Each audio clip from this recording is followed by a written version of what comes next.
Hey guys, so today I'm going to be working along this east side garden bed, which is a newer garden bed for us. So to give you a little background, when we first moved in here, there was just a huge oak tree with just grass around it. And then I ended up putting in a little garden bed around the tree itself.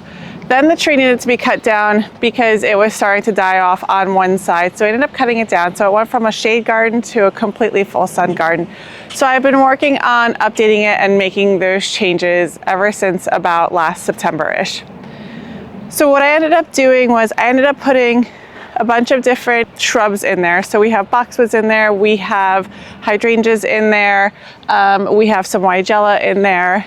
And basically the structure has been, the larger items and the structure has been already set. Then I ended up planting a lot of tulip bulbs in there and a lot of alliums, and it was absolutely stunning in the early spring season. But now, before the hydrangeas start blooming, now there's a little bit of a lull and things need to be added back in to help create that interest again.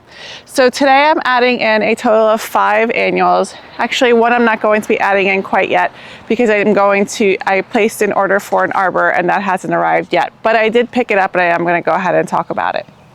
Let me show you guys what I'm going to be doing.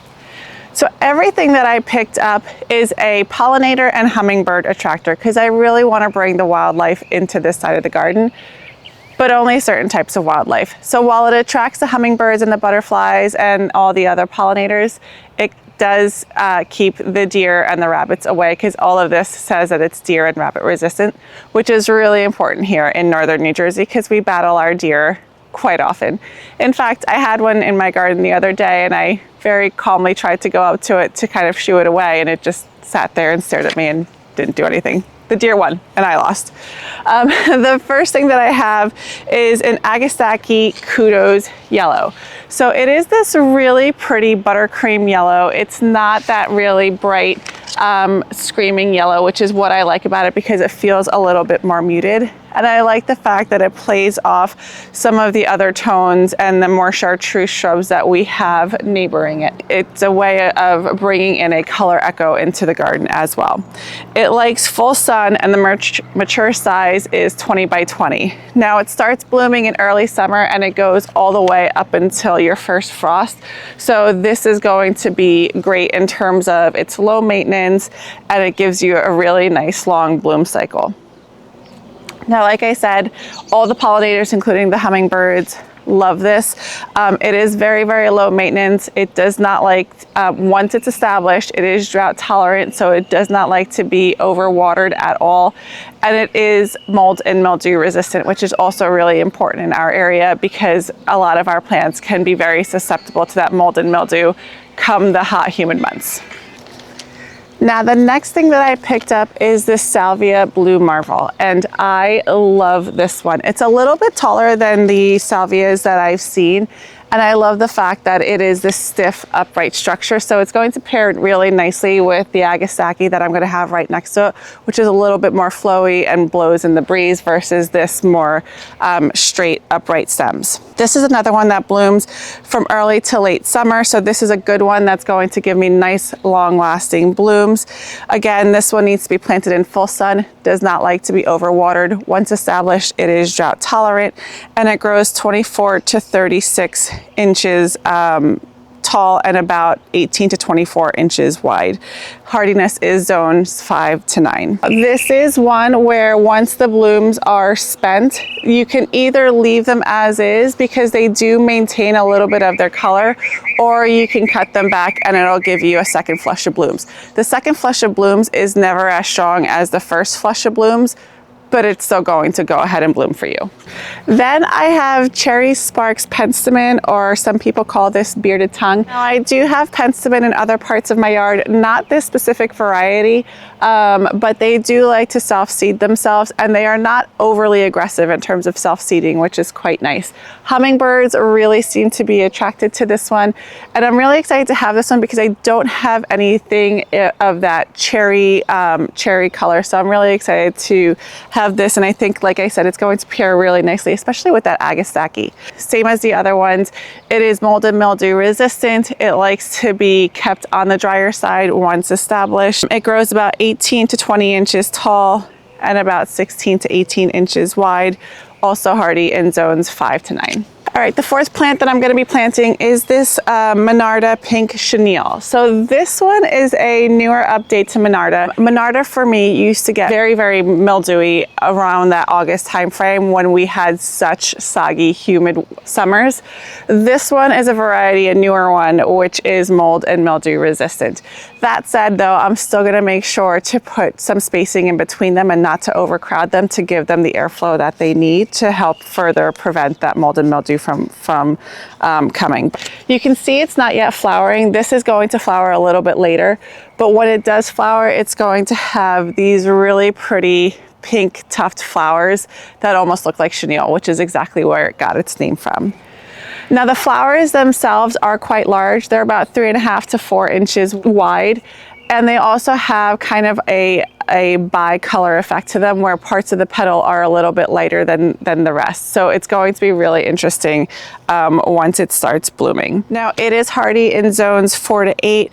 It does grow about 18 to 22 inches tall, and it likes to be in full to part sun. Same thing here. Don't overwater it once it's established. The great thing about Monarda is that you can also use it for herbal teas, and it's got this great mint smell to it. So if you guys never tried using Monarda in herbal teas, it's something that I would highly recommend. Now the other perennial that I picked up is this Honeysuckle Gold Flame. And I'll be honest with you, I actually haven't been the biggest fan of honeysuckles, but I was at my son's baseball game the other day and I kept smelling this intoxicating smell in the air, and I turned around and right behind me there was an entire field of honeysuckle, and I absolutely fell in love. So I went to the garden center, I picked this one up. This one is highly, highly fragrant. So I'm going to go ahead and grow this over an arch right at the gate. Now the arch is what is on back order, so that should be coming in over the next couple days, hopefully next week. So I'm not going to get this into the ground, or maybe I will. Maybe I'll change my mind and I'll go ahead and get it into the ground. And then once the arch arrives, I'm just going to go ahead and weave it onto there. But I can't wait for this to bloom, because this is a huge, huge hummingbird magnet. But again, this smell alone, and our deck is right off the gate over here. So I think it's going to be great for us to be sitting outside on a summer evening, enjoying a barbecue and being able to smell this honeysuckle. And this blooms all the way throughout the fall. It is a very, very fast grower. It's, I think the zones are 5 to 9. Now, because it's such a fast grower, I just need to make sure, keep up in terms of trimming it and keeping it under control, so that it just doesn't go everywhere. Those were my perennials. I totally forgot that I also picked up some Cleome. I picked up white sparkler, and I picked up a purple sparkler. Now these are annuals in my zone, but they do self-seed. So even though these particular ones won't necessarily come back, they are going to self-seed, and then I'll have more next year. They are another pollinator attractor, and I think that they're just so interesting and whimsical to look at. These do get really tall, so these are going to go in the back of the beds.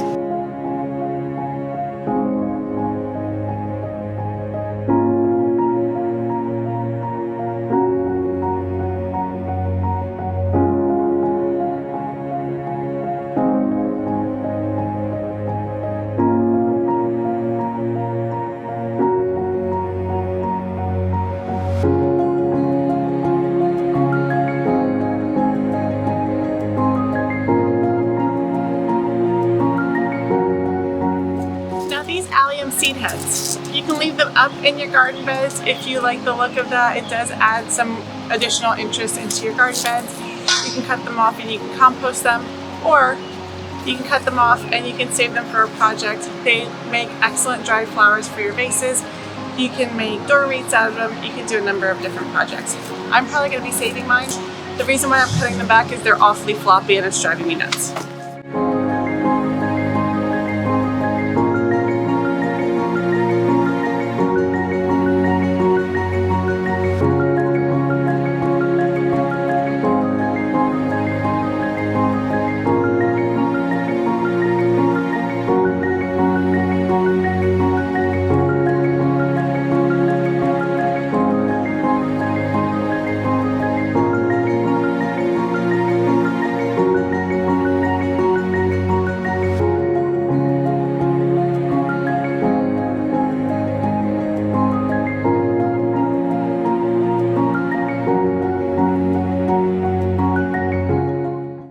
Now this fountain has a crack in it, and I never got around to fixing it, so it just serves more of a statue purpose.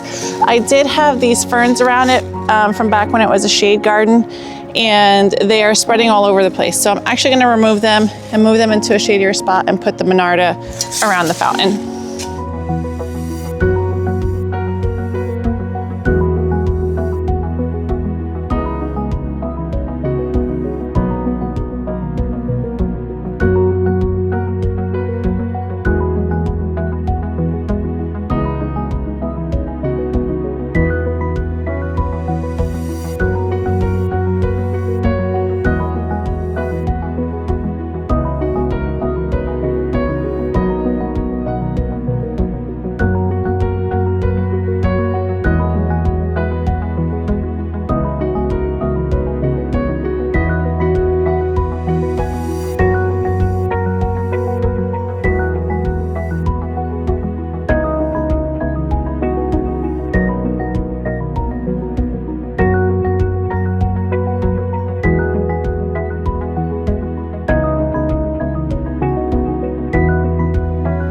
Alright guys, so here's how we ended. Let me take you around nice and slow. So we have the sparkling white cleome right here, which we put into a nice drift.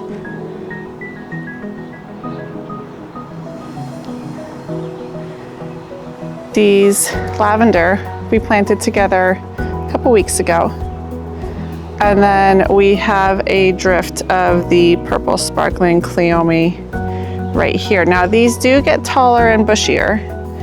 I'm gonna see if I planted them too close to the front of the garden bed, but that's the nice thing about annuals, is that if you don't really like where you planted them, it's fine because it's just one season.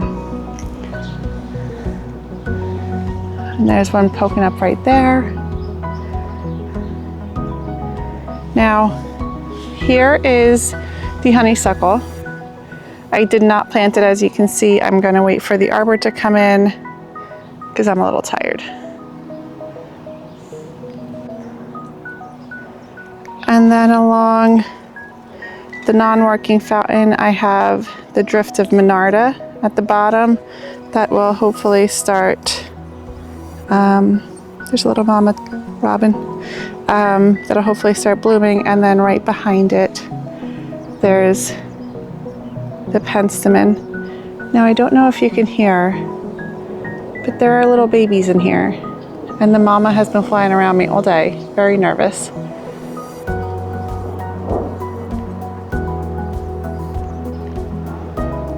And then here's a shot from the other angle. I have the Agastache right here and a drift of the Salvia right behind it.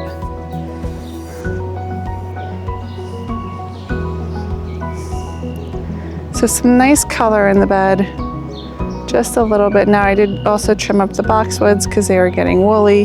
The next thing that I need to keep working on, you guys are probably sick of hearing me saying this if you've been following me for any amount of time, I need to get rid of these two shrubs. I think today I spotted something that I wanna get in place of them because I really just don't like the look of them right there. And then I need to do something with the AC unit, the HVAC unit right there. But all in all, a very, very productive day in the garden. All right, guys, as always, if you have any thoughts or questions, just drop them in the comments below. I hope you guys are having a good day, and I'll see you in the garden.